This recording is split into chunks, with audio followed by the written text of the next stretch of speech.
everything you need to know about Saturday Night Live with John Schneider and James Stevens. Welcome to everything you need to know about Saturday Night Live. I'm John Schneider from the Saturday Night Network. And I'm James Stevens. Throughout this series, we take you through the memorable sketches, characters, and backstage stories that chronicle SNL's 50-year history. And now, here's everything you need to know about Season 13 of Saturday Night Live. Saturday Night Live had dodged cancellation the previous season, thanks in part to the addition of talent like Dana Carvey, Phil Hartman, and Jan Hooks. For Season 13, executive producer Lorne Michaels was confident in his cast, and no major changes would be made to the roster, the first time since Season 4. The only exception being promoting Kevin Nealon from featured to repertory player.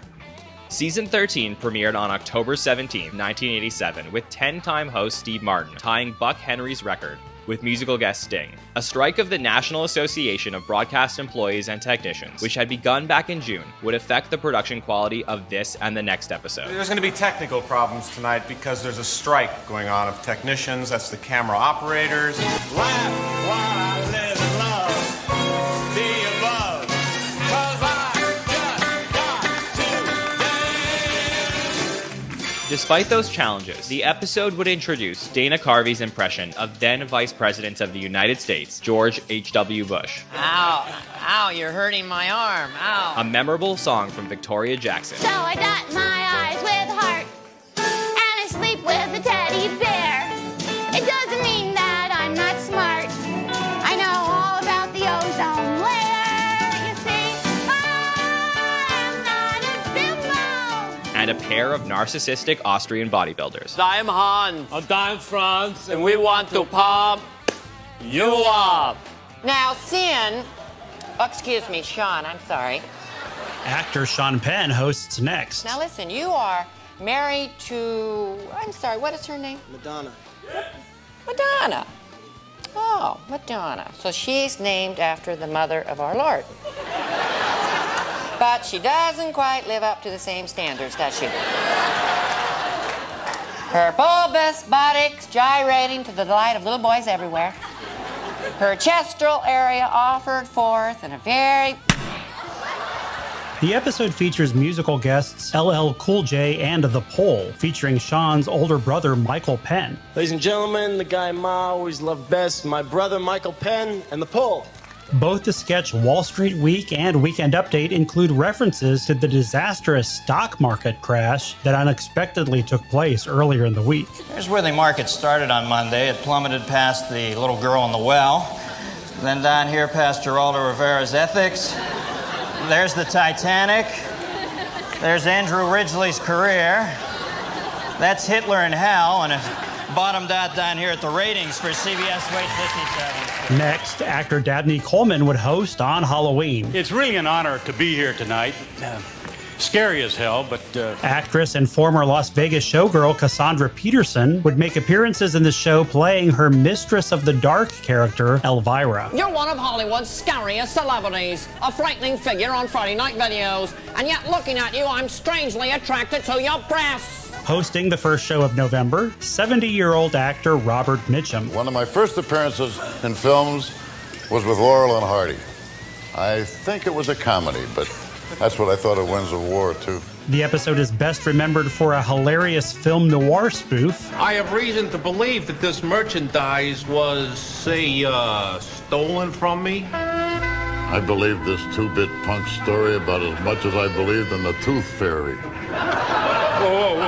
What two-bit punk? What are you talking about, Marlo? Nothing. And a now classic commercial parody where Jan Hooks plays a cleanliness-obsessed woman. Somewhere between cleanliness and godliness lies compulsion, the world's most indulgent disinfectant. From Calvin Klein. Candice Bergen then returns, hosting the show for the fourth time, nearly 11 years after her last stint in season 2. After I'm beheaded, what will happen to my head? It will be placed on top of a wall for public display. People will be allowed to throw things at it in attempts to knock it off the wall. How many throws will each person get before another person gets to throw? 3. Will they be allowed to throw anything? Within reason. Would a rotten potato be considered reasonable? I'm afraid it would, madam. Appearing now as the first sketch after the monologue, this episode marks an officially recurring sketch with Pumping Up with Hans and Franz. Listen to me now and believe me later. You're not doing us any favors here. No. Musical guest Cher is backed by Paul Schaefer and David Letterman's house band, the world's most dangerous band.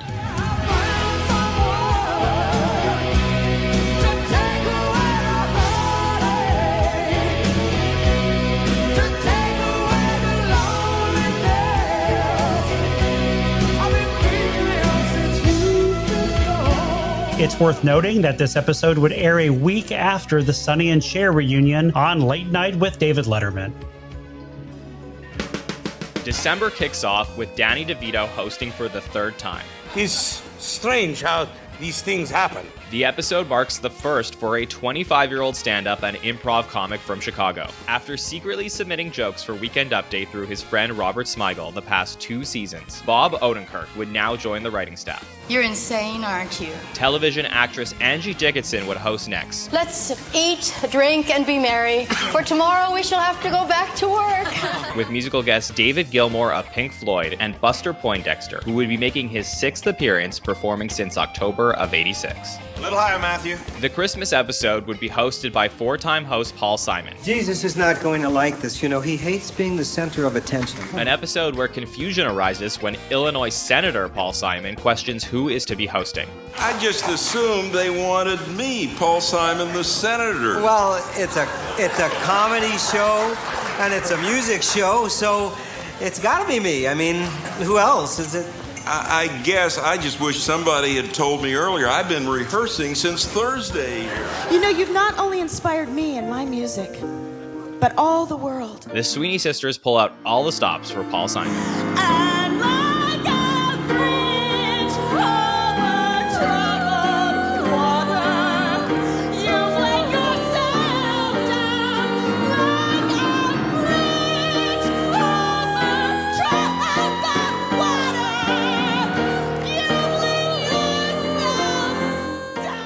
During Weekend Update, Dana Carvey would debut his Dennis Miller impression. So Gary Hart wants back in the race. Yeah, right, back. Yeah, this guy sleeps with every dame on the planet I'm supposed to forgive and forget. What am I, Mother Teresa over here? The impression was intended to premiere in the Candice Bergen episode before Carvey supposedly missed his cue. And now with a counterpoint is... I've always waited for this to happen. 3 years and a sketch blew up on live TV. Okay. The sketch, succinctly speaking, features the debut of an irregular pairing of characters, Tonto, Tarzan, and Frankenstein, played by John Lovitz, Kevin Nealon, and Phil Hartman. Many remember the sketch for the moment in which Phil Hartman's Frankenstein breaks character. I am bad. Thank you.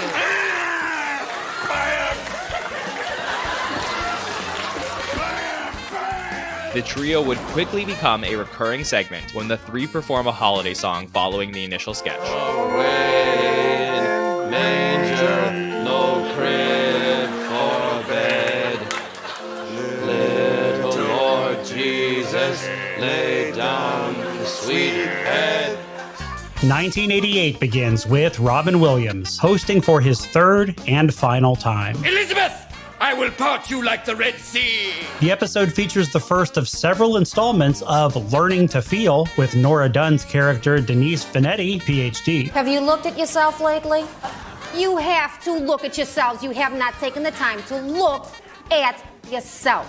And Al Franken would appear on Weekend Update, reporting on location, using for the first time his one-man mobile uplink unit. This whole thing makes me, I believe, the first one-man, totally self-contained mobile uplink, downlink unit in electronic news gathering. Is that stuff heavy, Al?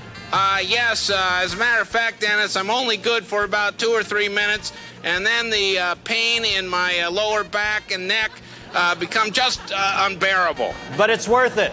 Absolutely. The following episode, hosted by actor-athlete Carl Weathers, includes two notable sketches centered around the presidential candidates of the 1988 election. We're getting the stuffing knocked out of us by a nation that's not even half our size. A nation which we beat the crap out of in World War II. And I know because I was there.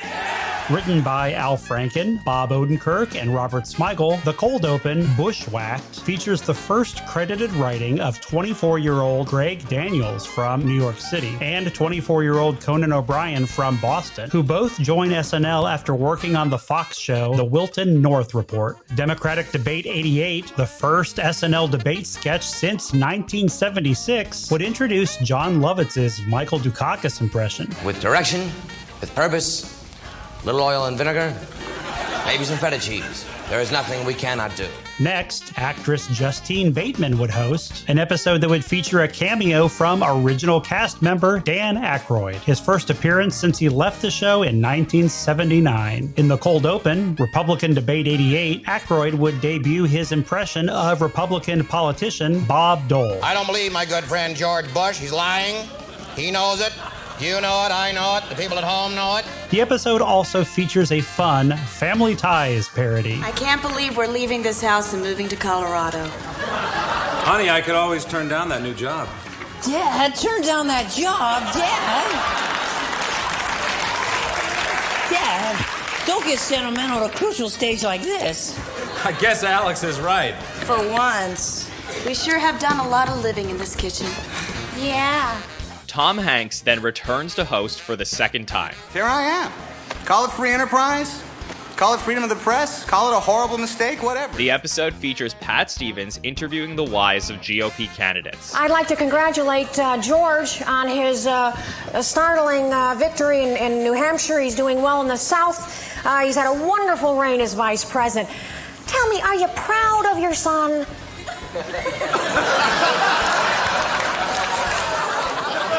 Pat, George is not my son. He's my husband. Oh, heavens, I guess I dropped a fly in your soup.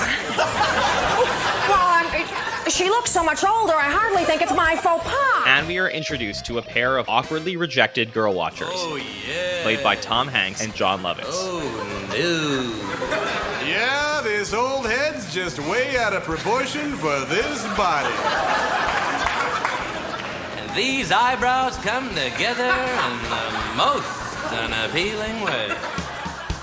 Though not intended to be the season finale at the time, the next episode, hosted by actor Judge Reinhold, would turn out to be the final episode of the season, a season cut short as a result of a strike of the Writers Guild of America. While it's impossible to know what SNL fans would miss as a result of the strike, Lorne Michaels had revealed that the planned season finale was to be hosted by Gilda Radner with musical guest Bob Dylan. Unfortunately, a year later, Radner would tragically pass away from ovarian cancer, without ever hosting the show that launched her career. Season 13, though unceremoniously cut short, maintained the momentum of Season 12. Honey, you look like this, with a beard. The characters and impressions introduced by Dana Carvey, Nora Dunn, Phil Hartman, Jan Hooks, Victoria Jackson, John Lovitz, Dennis Miller, and Kevin Nealon, in addition to the strong writing and an emphasis placed on political satire, will position Season 14 as one of the show's greatest seasons, officially marking its second golden era. Let the games commence.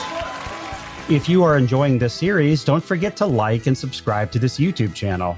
And follow us on social media so you'll see our posts on the sketches you need to watch from Season 13. Saturday Night Live Season 13 is available now on Peacock. For all of us here at the Saturday Night Network, I'm John Schneider. And I'm James Stevens. That's the news, and we are out of here.